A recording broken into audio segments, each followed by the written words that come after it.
اللہ رب محمد صلی اللہ علیہ وسلم نحن عباد محمد صلی اللہ علیہ وسلم اللہم رب اشرح لی صدری ویسر لی امری واحلل عقدۃ من لسانی یفقہوا قولی بسم اللہ الرحمن الرحیم ثم لما فرغ المصنف رحمۃ اللہ تعالی علیہ عن بیان الموجب وحکمہ اراد ان یبین انه هل يحتمل التکرار او لا فقال ولا يقتضي التکرار ولا يحتمله اي لا يقتضي الامر باعتبار الوجوب التکرار كما ذهب اليه قوم ولا يحتمله كما ذهب اليه الشافعي۔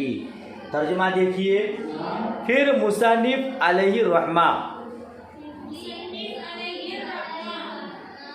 جب امر کے موجب اور حکم کی تفصیلات کے بیان سے فارغ ہو گئے،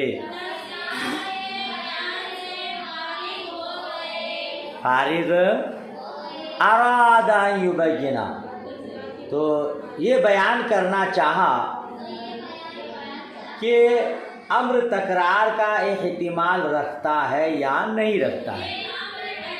اس سے پہلے آپ پڑھ چکے کہ امر کا موجب وجوب ہے، اس کا حکم بھی آپ پڑھ چکے۔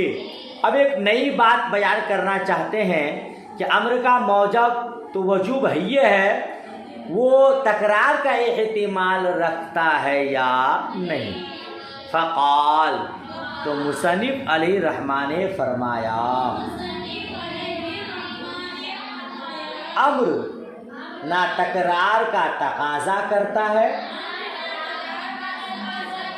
اور نہ اس کا احتمال رکھتا ہے۔ امر تکرار کا مقتضی بھی نہیں ہے اور اس کا محتمل بھی۔ اے لا یقتضی الامر باعتبار الوجوب التکرار، یعنی امر وجوب کے اعتبار سے تکرار کا مقتضی نہیں ہے۔ امر وجوب کے اعتبار سے تکرار کا مقتضی نہیں ہے، ٹھیک ہے نا؟ یاد رکھیے گا، یہ جو بات ہے کہ امر تکرار کا تقاضا کرتا ہے کہ نہیں، تکرار کا احتمال رکھتا ہے کہ نہیں، یہ بات امر مطلق کے بارے میں ہے۔ کس کے بارے میں ہے؟ ہاں، جب عموم، تکرار اور خصوص کے قرینہ سے خالی ہو، امر مطلق ہو، تو تکرار کا احتمال رکھتا ہے یا نہیں رکھتا ہے، اس بارے میں اختلاف ہے۔ کہتے ہیں کما ذہب الیہ قوم، جیسا کہ ایک قوم اس کی طرف گئی ہے۔ کون سی قوم ہے؟ حاشیہ 14 میں دیا، منہم ابو اسحاق الاصفرائی من اصحاب الشافعی، یعنی اصحاب شافعی میں سے ابو اسحاق اصفرائی ہیں، ان کا یہ قول ہے کہ تکرار کا تقاضا کرتا ہے، امر تکرار کا مقتضی ہے۔ ولا يحتمله كما ذهب اليه الشافعی، اور امر تکرار کا احتمال نہیں رکھتا ہے جیسا کہ اس کی طرف امام شافعی علیہ رحمہ گئے ہیں، اور امر تکرار کا احتمال نہیں رکھتا ہے جیسا کہ اس کی طرف امام شافعی علیہ رحمہ گئے ہیں۔ یعنی ابو اسحاق اصفرائی کا یہ مذہب ہے کہ امر تکرار کا مقتضی ہے، اور امام شافعی علیہ رحمہ کا یہ مذہب ہے کہ امر تکرار کا احتمال رکھتا ہے، تکرار کا تقاضا تو نہیں کرتا ہے، البتہ تکرار کا احتمال رکھتا ہے۔ اور ہم احناف کا کیا مسلک ہے؟ امر نہ تکرار کا تقاضا کرتا ہے، نہ تکرار کا احتمال رکھتا ہے۔